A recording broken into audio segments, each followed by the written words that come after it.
जय राम जी की।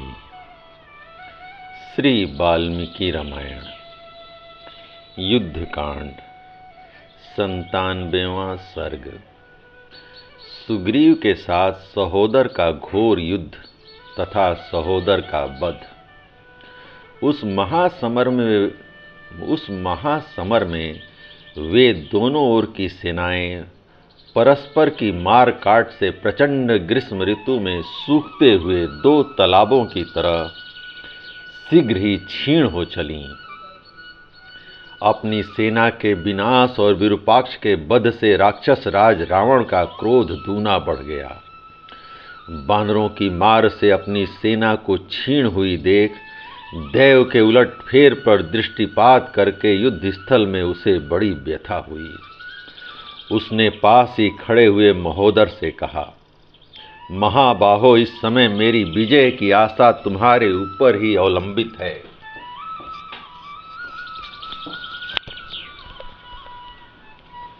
वीर, आज अपना पराक्रम दिखाओ और शत्रु सेना का वध करो। यही स्वामी के अन्न का बदला चुकाने का समय है, अतः अच्छी तरह युद्ध करो।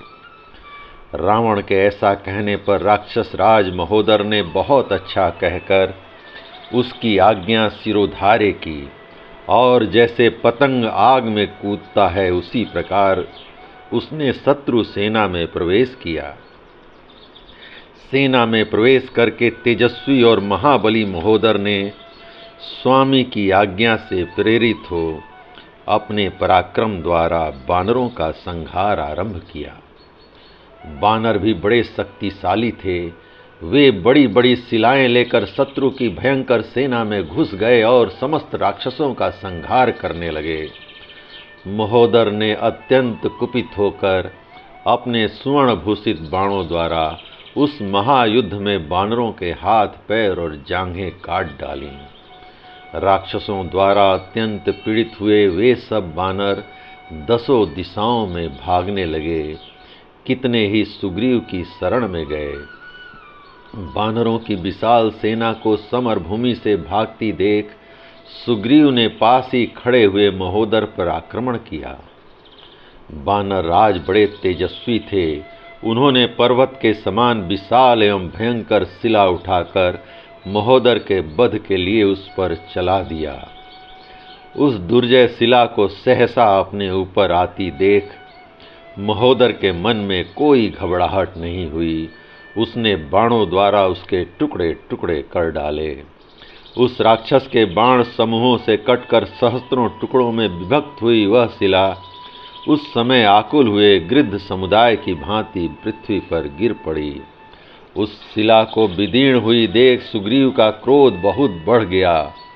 उन्होंने एक साल का वृक्ष उखाड़कर उस राक्षस के ऊपर फेंका, किंतु राक्षस ने उसके भी कई टुकड़े कर डाले।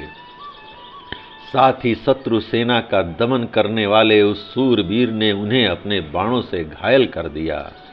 इसी समय क्रोध से भरे हुए सुग्रीव को वहां पृथ्वी पर पड़ा हुआ एक परिघ दिखाई दिया।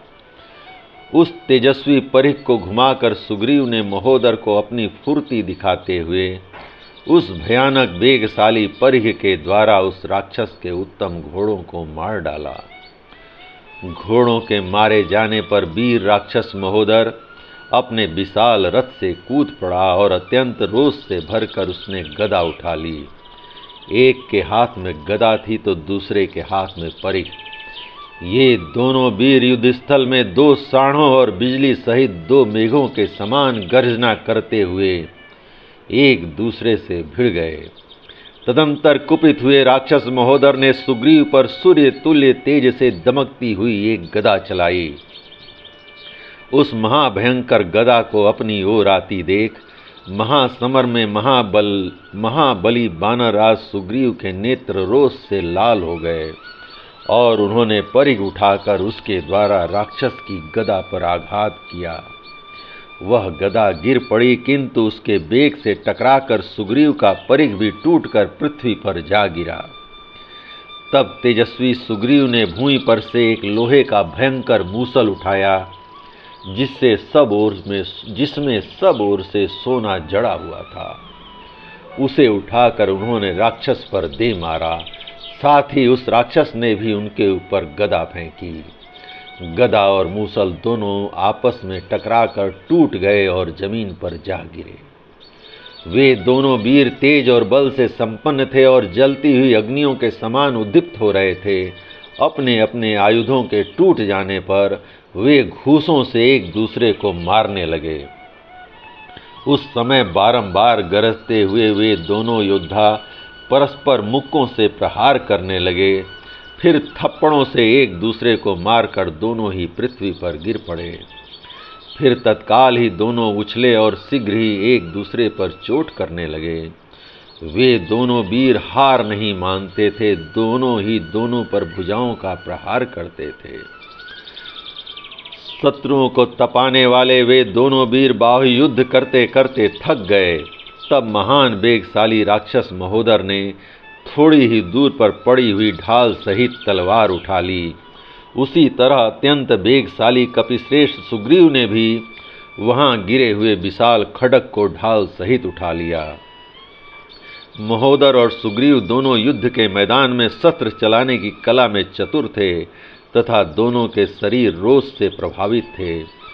अतः रणभूमि में हर्ष और उत्साह से युक्त वे तलवार उठाए हुए गरजते हुए एक दूसरे पर टूट पड़े। दोनों बड़ी तेजी से दाएं बाएं पैतरे बदल रहे थे। दोनों का क्रोध बढ़ा हुआ था तथा दोनों ही अपनी विजय की आस लगाए हुए थे।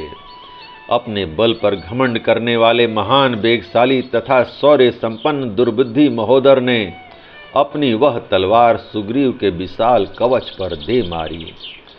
सुग्रीव के कवच में लगी हुई तलवार को जब वह राक्षस खींचने लगा, उसी समय कपि कुंजर सुग्रीव ने महोदर के सिर शास्त्र सहित कुंडल मंडित मस्तक को अपने खड्ग से काट दिया। मस्तक कट जाने पर राक्षस राज महोदर पृथ्वी पर गिर पड़ा। यह देखकर उसकी सेना फिर वहां नहीं दिखाई दी। महोदर को मारकर प्रसन्न हुए बानरराज सुग्रीव अन्य बानरों के साथ गर्जना करने लगे। उस समय दशमुख रावण को बड़ा क्रोध हुआ और श्री रघुनाथ जी हर्ष से खिल उठे। उस समय समस्त राक्षसों का मन दुखी हो गया। उन सबके मुख पर विषाद छा गया और वे सभी भयभीत चित्त होकर वहां से भाग लिए। महोदर का शरीर किसी महान पर्वत के एक टूटे हुए शिखर सा जान पड़ता था। उसे पृथ्वी पर गिराकर सूर्य पुत्र सुग्रीव वहां विजय लक्ष्मी से सुशोभित होने लगे, मानो प्रचंड सूर्यदेव अपने तेज से प्रकाशित हो रहे हों। इस प्रकार बानर राज सुग्रीव युद्ध के मुहाने पर विजय पाकर बड़ी शोभा पाने लगे।